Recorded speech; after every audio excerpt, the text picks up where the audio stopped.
येत्या 12 तारखेला 12 जानेवारीला नॅशनल यूथ फेस्टिवल आज आपण इथे आयोजित होतोय आणि शुभारंभ प्रसंगी आदरणीय देशाचे प्रधानमंत्री नरेंद्र मोदी साहेब उपस्थित राहणार आहेत आणि हा नॅशनल यूथ फेस्टिवल नाशिकमध्ये आयोजित करण्याची संधी या ठिकाणी आपल्याला राज्याला मिळाली। त्यासाठी मी केंद्र सरकारला मनापासून धन्यवाद देतो, आदरणीय प्रधानमंत्री महोदयांना आणि स्पोर्ट्स मिनिस्टर अनुराग ठाकूर यांनाही धन्यवाद देतो। यापूर्वी आज देखील आढावा बैठक या ठिकाणी घेतली। यापूर्वी देखील व्हर्च्युअल अनेक बैठका झाल्या। लोगोचं आणि मॅस्कटचं देखील ओपनिंग लॉन्चिंग झालं आणि त्या दिवशी देखील इथं एक कार्यक्रम झाला। जवळपास 20 कमिट्या आपण या ठिकाणी तयार केलेल्या आहेत। पूर्ण देशभरातून 8000 पार्टिसिपंट त्यांचा सहभाग होणार आहे। विविध राज्यातले तरुण या ठिकाणी येणार आहेत आणि त्या दृष्टीने या ठिकाणी 4 ठिकाणी हे इव्हेंट होत आहेत। इथे हा प्रमुख उद्घाटनाचा शुभारंभाचा इव्हेंट होईल। त्यानंतर आपल्या हनुमान नगरचं जे आहे महायुवाग्राम त्या ठिकाणी मोठ्या प्रमाणावर इव्हेंट होतील। महाकवी कालिदास जे आहेत नाट्यगृह आहे त्या ठिकाणी देखील कॉम्पिटिशन होईल आणि त्याचबरोबर दुसरं एक आहे ना महात्मा फुले सभागृह आहे, तिथे फोटोग्राफी आणि इतर इव्हेंट होतील आणि त्याचबरोबर रावसाहेब थोरात इथे singing competition, Udoji Maharaj museum आहे त्या ठिकाणी देखील इव्हेंट होतील। अशा अनेक ठिकाणी म्हणजे एका ठिकाणी हा कार्यक्रम होणार नाही तर वेगवेगळ्या ठिकाणी हे आपले जे 8000 पार्टिसिपंट आहेत तेही भाग घेतील आणि त्याचबरोबर आपले स्थानिक जे नाशिकमधले जे आर्टिस्ट आहेत त्यांचा देखील सहभाग या ठिकाणी मिळेल। एक मोठा प्लॅटफॉर्म या यूथ फेस्टिवलमध्ये तरुणाईला देण्याचा हा प्रयत्न आहे आणि म्हणून त्याची आज आढावा बैठक या ठिकाणी घेतली होती। पूर्णपणे देशभरातून येणारे जे आपले यूथ आहेत त्यांचं स्वागत, त्यांचं सर्व नियोजन, त्यांचा परफॉर्मन्स जो व्हेन्यू आहे या सगळ्यात आणि राहण्याची व्यवस्था, त्यांचं लॉजिस्टिक आणि या सगळ्या बाबींवर चर्चा झालेली आहे। प्रशासन पूर्णपणे अगदी तयार आहे, पूर्ण व्यवस्थित त्याचं नियोजन केलेलं आहे आणि येणाऱ्या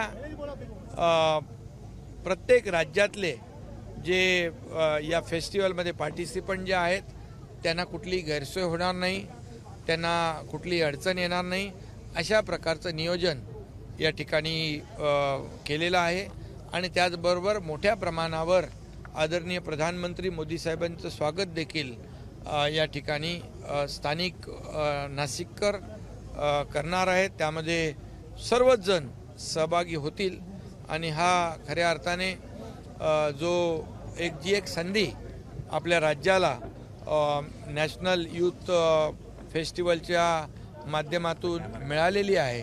एक शहराचं देखील या ठिकाणी शहर देखील सजवण्याचं नियोजन प्रशासनाने केलेलं आहे। पालकमंत्री स्वतः या ठिकाणी या बैठकीत आहेत, खासदार आहेत, सर्व आमदार या ठिकाणी होते। त्या दिवशी देखील बैठकीमध्ये पालकमंत्री, त्याचबरोबर गिरीश महाजन आपले मंत्री, स्पोर्ट्स मिनिस्टर संजय बनसोडे आणि सर्व टीम जी आहे ही टीम पूर्ण कामाला लागलेली आहे। लोकप्रतिनिधी आणि प्रशासन हे सगळं हा जो काही मिळालेली जी संधी आहे ते या संधीचं सोनं करतील आणि नाशिककरांना देखील इथल्या लोकल आर्टिस्ट असतील, लोकल युवा असतील त्यांना देखील एक प्लॅटफॉर्म मिळेल आणि त्यांना देखील यामध्ये सहभागी होता येईल आणि नाशिककर नागरिकांना देखील याचा आनंद घेता येईल. कल्चरल प्रोग्राम आहेत, आपली महाराष्ट्राची संस्कृती जी आहे ती, नाशिकचं जे वैशिष्ट्य आहे ते, हे सर्व जे आहे या यूथ फेस्टिवलमधून लोकांसमोर आणि देशातून येणाऱ्या सर्व जे सहभागी होणार आहेत त्यांच्यासमोर आपल्याला त्याचं प्रदर्शन करता येईल. महाराष्ट्राचं नाशिकचं ब्रँडिंग करण्याची देशपातळीवरची मोठी संधी आहे. नाही, बिलकुल ही संधीच आहे. खरं म्हणजे महाराष्ट्राची संस्कृती, महाराष्ट्राची परंपरा आणि नाशिकचं जे वैशिष्ट्य आहे हे याच्या माध्यमातून आपल्याला चांगली संधी आहे. मी म्हणेल चांगली संधी आहे आणि म्हणून या संधीचं पूर्ण सोनं झालं पाहिजे आणि येणारा प्रत्येक जण जाताना आनंदी होऊन गेला पाहिजे. एक चांगलं नियोजन झालं, उत्कृष्ट सगळ्या सोयीसुविधा होत्या, अशा प्रकारचं एक वातावरण या ठिकाणी तयार करण्याच्या सूचना दिलेल्या आहेत. रस्ते धुण्यापासून शहरामध्ये लाइटिंग करणे असेल, सुशोभीकरण असेल, पेंटिंग करणे असेल, अशा असंख्य सूचना दिल्या. साधारणतः किती दिवसात हे सगळे काम? नाही, हे काय आता काम सुरू आहे आणि 12 तारीख आहे, 3-4 दिवस आणखी आहेत आणि यामध्ये सर्व जी टीम आहे ही वार फुटिंगवर कामाला लागलेली आहे. त्याच्यामध्ये काही लोक याच्यातले एक्सपर्ट आहेत, त्यांना आपण आउटसोर्स करतोय, कारण सर्व स्वच्छता झाली पाहिजे. जसं आपण डीप क्लीन ड्राईव्ह करतो, डीप क्लीन ड्राईव्ह, तशाच प्रकारचं हे शहर अगदी पंढरपूरलाही केलं आपण.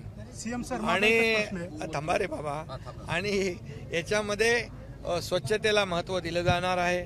त्याच्याच बरोबर लोकल आर्टिस्ट जे आहेत, पेंटिंग करणारे आहेत, त्या कॉलेजेस त्यांना आपण याच्यात इन्व्हॉल्व करू. वॉल पेंटिंग असेल, ब्रिज असेल, त्याची लाइटिंग असेल, रोषणाई असेल, हे सगळं जे आहे हे या माध्यमातून बिलकुल या संधीमुळे या नॅशनल यूथ फेस्टिवल जी संधी आयोजनाची मिळाली आहे त्यामधून हे सर्व आपण करणार आहोत. हिंदी में एक मिनिट. रोड शोचं पण नियोजन केलेलं आहे. आता तिथून प्रधानमंत्री महोदयांच्या कार्यालयाकडून परवानगी साठी ते आपण त्यांच्याकडे निवेदन दिलेलं आहे. पण मोठ्या प्रमाणावर लोकांमध्ये उत्साह आहे. रोड शोच्या बाबतीमध्ये देखील पूर्ण नियोजन आहे. त्याच्यामध्ये सर्व प्रकारचे आपले आर्टिस्ट आहेत, सर्व नागरिक आहेत, त्यामुळे त्याचंही नियोजन आहे. नॅशनल यूथ फेस्टिवल का आयोजन 12 जनवरी से 16 जनवरी तक यहाँ पर नासिक में होने जा रहा है. ये बहुत ही सुंदर मौका ये नासिक को मिला है. ये नेशनल यूथ फेस्टिवल में पूरे देश भर से युवा आएंगे और पार्टिसिपेंट कम से कम 8000 लोग इसमें शामिल होने वाले हैं और हजारों की तादाद में लोकल जो आर्टिस्ट हैं, लोकल स्पोर्ट्समैन हैं, वो सब इसमें शामिल हो जाएंगे. और एक ये नेशनल यूथ फेस्टिवल के माध्यम से आज यहाँ पर एक नासिक में भी एक बड़ा प्लेटफॉर्म उपलब्ध कराने का मौका राज्य सरकार को केंद्र सरकार ने दिया है. पहले दिन ओपनिंग में खुद आदरणीय प्रधानमंत्री नरेंद्र मोदी जी स्वयं उपस्थित रहने वाले, इसलिए यह भी बहुत बड़ा आकर्षण है. और इसलिए मैं जो यहाँ पर जो अपॉर्चुनिटी दी हुई है, जो मौका दिया है राज्य सरकार को इस नेशनल यूथ फेस्टिवल का आयोजन करने के लिए, इसलिए मैं आदरणीय प्रधानमंत्री जी और हमारे स्पोर्ट्स मिनिस्टर अनुराग ठाकुर जी, उनको भी धन्यवाद देना चाहता हूं. इसके बहाने ये तो 8,000 लोग पूरे देश भर में से आएंगे, यहाँ पर वो पार्टिसिपेंट हो जाएंगे. और एक ही जगह पे इवेंट नहीं है, 5-6 जगह पर इवेंट है. ये परफॉर्मेंस जो है ये के लिए बड़ा प्लेटफॉर्म यहाँ पर मिला है. लोकल भी आर्टिस्ट है, लोकल भी स्पोर्ट्समैन है, लोकल नागरिक है. हमारी जो महाराष्ट्र की संस्कृति है, महाराष्ट्र की जो कला है, हमारी परंपरा है, उसे भी पेश करने का मौका इस नेशनल यूथ फेस्टिवल के माध्यम से जरूर देश भर में जाएगा. और इसलिए इस शहर को सजाने के लिए, यहाँ की स्वच्छता, यहाँ की पेंटिंग, यहाँ की रोशनाई, ये सब करने का मौका यहाँ मिला है। इसलिए पूरी हमारी जो प्रशासन की टीम है ये पूरी तरह तैयार है, वो काम कर रही है। सर, आपण आता संधी आणि मोका असे शब्द वापरले. फडणवीस असतील, भुजबळ असतील, अजित पवार असतील, त्यांचे चेले चपाटे त्यांच्या मुख्यमंत्री पदाचे बॅनर लावत आहेत. आपण जेव्हा अयोध्येला जाल तर आम्हाला साकडं घाला की परत त्या तिघांच्या ऐवजी मलाच अगोदर आशीर्वाद दे आणि परत मुख्यमंत्री पदाची संधी आणि मोका मलाच दे. बोला बोला, याच्यावर बोला. अरे बाबा, तुम्ही जे मनापासून बोलताय अशा शुभेच्छा तुम्ही दिल्या त्याबद्दल धन्यवाद. फक्त एवढंच सांगतो, त्याला अजून वेळ आहे. आता आम्हाला पहिलं प्रधानमंत्री मोदी साहेबांना आम्हाला पंतप्रधान बनवायचं आहे. आणि त्यांनी जे म्हटलंय की खरं म्हणजे ज्या 9 वर्षामध्ये त्यांनी काम केलेलं आहे, या देशाला एक एवढ्या उंचीवर नेलंय. जगभरामध्ये या देशाचं नाव लौकिक वाढवलेलं आहे.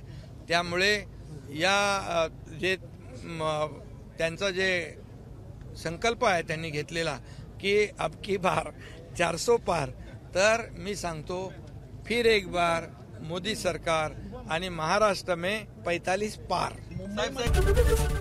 एबीपी माझा, उघडा डोळे बघा नीट.